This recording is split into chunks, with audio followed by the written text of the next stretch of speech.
राधे राधे, नमस्कार, जय हिंद। तो चलिए आज का टॉपिक हम लोग स्टार्ट करते हैं। आज की क्लास में हम लोग चर्चा करेंगे यूनान के अगले सौंदर्य शास्त्री अरस्तु के बारे में। तो जो अरस्तु हैं, इनका टाइम पीरियड हम लोग पहले बात करते हैं टाइम पीरियड की। तो जो इनका टाइम पीरियड है वो है 384 ईसा पूर्व से 322 ईसा पूर्व इनका टाइम पीरियड है अरस्तु का। और अगर आप देखेंगे कि जो अरस्तु हैं उनको पाश्चात्य सौंदर्य शास्त्र की नींव डालने का श्रेय, वास्तविक जो श्रेय दिया जाता है वो अरस्तु को ही दिया जाता है। और जो इनके गुरु थे, जो प्लेटो जो इनके गुरु हैं, उनका सौंदर्य और कला के प्रति जो दृष्टिकोण था वो विशुद्ध आदर्शवादी दृष्टिकोण था। किसके? इनके गुरु थे प्लेटो। और जो प्लेटो के जो गुरु थे वो थे सुकरात, और अरस्तु के गुरु कौन थे? प्लेटो थे। तो जो प्लेटो थे, इनका जो सौंदर्य और कला के प्रति दृष्टिकोण कैसा था? विशुद्ध और आदर्शवादी दृष्टिकोण था। वहीं पे देखेंगे कि जो अरस्तु हैं, उनकी जो मनोवृत्ति थी वो सौंदर्य और कला के प्रति वैज्ञानिक रूप से वो विशुद्ध और आदर्शवादी थी और व्यवहारिक थी। ठीक है, यहां तक क्लियर है। और इन्होंने ये परम सत्ता जैसे सौंदर्य को मानते ही नहीं थे। इनकी नजर में परम सत्ता जैसा सौंदर्य कुछ होता ही नहीं था अरस्तु की नजर में। ठीक। और जो अरस्तु हैं ये बोलते हैं कि उपयोगिता में ये सौंदर्य को नहीं मानते हैं। ये बोलते हैं कि उपयोगिता में सौंदर्य नहीं होता है। जबकि जो सुकरात थे, उनकी मापदंड में देखा जाए तो उन्होंने सौंदर्य को उपयोगिता में देखा। ठीक। अब यहीं पे आप देखेंगे कि इन्होंने बोला है, जो अरस्तु हैं ये बोलते हैं कि कला को ये सत्य का अनुकरण मानते हैं, मतलब कि कला को ये प्रकृति की नकल मानते हैं। ठीक। तो यहां तक आपका क्लियर है। तो आप लोग आज की हेडिंग डालेंगे, अगले जो यूनान के सौंदर्य शास्त्री हैं अरस्तु। तो हेडिंग डालिए, यूनान के सौंदर्य शास्त्री कौन है? अरस्तु, जिनको एरिस्टोटल भी बोला जाता है। क्लियर? तो अब देखेंगे आप इनका टाइम पीरियड क्या है। 384 ईसा पूर्व से 322 ईसा पूर्व इनका टाइम पीरियड है।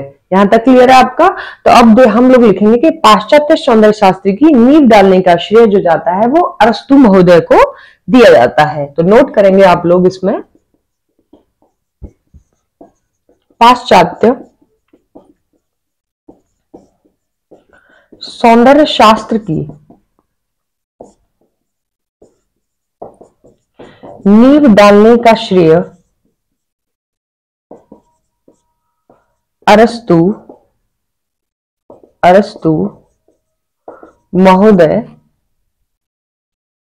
महोदय को जाता है। यहीं पे देखेंगे कि सौंदर्य और कला के प्रति इनके गुरु प्लेटो का क्या दृष्टिकोण था? सौंदर्य और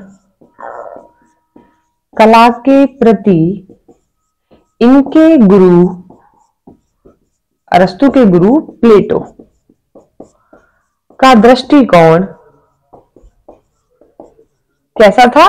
विशुद्ध आदर्शवादी दृष्टिकोण था।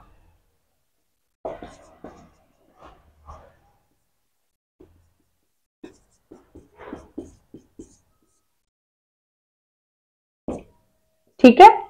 जबकि जो अरस्तु की जो मनोवृत्ति थी वो वैज्ञानिक रूप से कैसी थी उसको भी नोट करेंगे आप। जबकि अरस्तु की मनोवृत्ति वैज्ञानिक रूप से कैसी थी? इनकी जो मनोवृत्ति थी वैज्ञानिक रूप से व्यवहारिक और आदर्शवादी थी।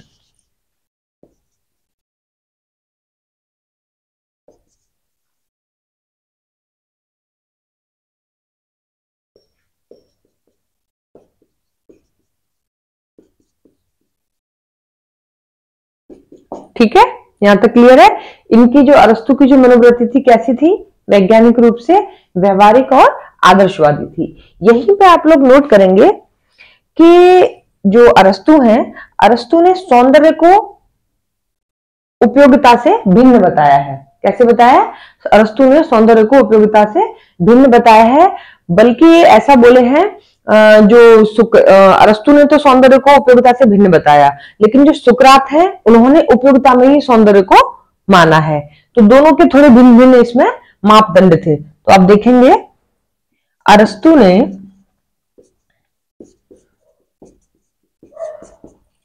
ने सौंदर्य को उपयोगिता से भिन्न बताया, जबकि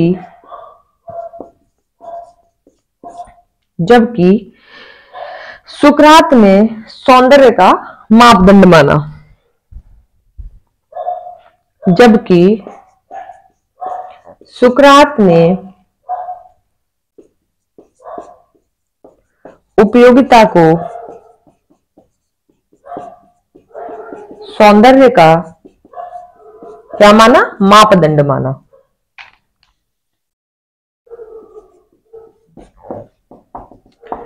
ठीक है, इन्होंने तो बोला कि जो अरस्तु है उन्होंने सौंदर्य को उपयोगिता से भिन्न बताया, लेकिन जो सुकरात थे उन्होंने उपयोगिता को सौंदर्य का मापदंड माना। उन्होंने सौंदर्य को उपयोगिता में देखा, ठीक है, और इन्होंने सौंदर्य को उपयोगिता में नहीं देखा। किसने? अरस्तु ने।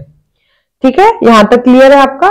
नेक्स्ट आप इसमें देखेंगे कि जो अरस्तु थे वो कला को सत्य का अनुकरण मानते हैं। तो ये बहुत इंपॉर्टेंट है, आप इसे नोट करेंगे कि अरस्तु कला को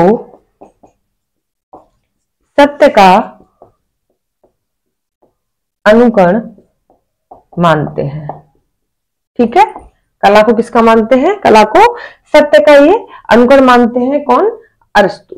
नेक्स्ट इसी में आप लिखेंगे कि अरस्तु के अनुसार मानव में बाल्यकाल से ही अनुकरण करने की जो प्रवृत्ति होती है वो स्वभावतः ही होती है। मतलब उसमें अपने आप से ही अनुकरण करने की प्रवृत्ति मानव में बाल्यकाल से ही आ जाती है। वहीं पर उन्होंने बोला कि कला को उन्होंने बताया, कला जो है वो बोलते हैं कि प्रकृति की अनुकृति है, और उन्होंने बताया कि कला प्रकृति की ही नकल है। ठीक है, तो यहां तक क्लियर है, इसे आप नोट करेंगे, बहुत इंपॉर्टेंट है लाइन। अरस्तु ने क्या बताया? अरस्तु ने मानव में बाल्यकाल से ही अनुकरण करने की प्रवृत्ति स्वभावतः बताई। तो यहां पर अरस्तु ने बोला कि जो कला है वो प्रकृति का अनुकरण है। इन्होंने क्या बताया? कला को प्रकृति का अनुकरण बताया, अर्थात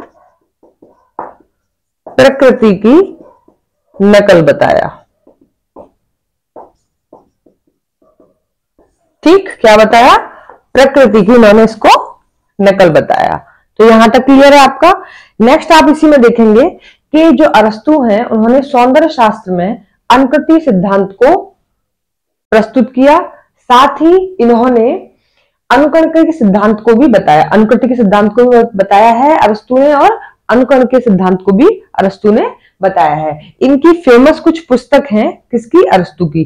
तो एक है पोएटिक्स, बहुत सी फेमस पुस्तकें हैं, लेकिन जो सबसे ज्यादा एग्जाम में भी पूछी जा सकती हैं, तो उसके दृष्टिकोण से हम देखेंगे। एक तो पोएटिक्स है और एक है रेटोरिक्स। ठीक है, क्या है? रेटोरिक्स। तो आप इनको भी नोट करेंगे। इनकी प्रमुख पुस्तक कौन कौन सी है? पोएटिक्स, ठीक, और बताइए इन्होंने रेटोरिक्स। ठीक है, तो इनकी ये जो पुस्तक है इसमें से पूछ लिया जाता है। और इन्होंने जो सिद्धांत दिया, एक अनुकृति का सिद्धांत, जिसे इन्होंने अनुकरण का सिद्धांत भी दिया। तो इसे भी आप लोग नोट कर लेंगे कि इन्होंने कौन सा सिद्धांत दिया? अनुकरण का सिद्धांत। अनुकरण का सिद्धांत इन्होंने दिया।